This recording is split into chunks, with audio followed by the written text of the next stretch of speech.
How to transfer money from Grab to bank account in 2023. Hello everyone. In this video, I will show you how to transfer money from Grab to bank account in 2023.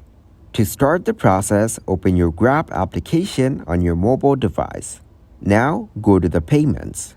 Here, you need to enter your full name. Now choose your identity document. I will show you more details about the process. From your Grab app home screen, tap on Finance. Tap on the Transfer feature. You will then see your transferable balance, as well as various transfer options. You can choose to transfer the balance to your PayNow linked bank account or another grabpay wallet or bank account or e-wallet. Tap on the account type you wish to transfer to. Once you've confirmed the transfer, the money should be transferred to your linked bank account.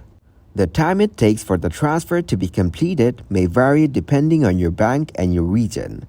Check your bank account statement to ensure that the transfer has been successfully completed. And that is how you can transfer money from Grab to your bank account. Thank you guys for watching this video. Hope you got some value. Make sure to like the video and subscribe to the channel to get notified for new videos. See you in the next one.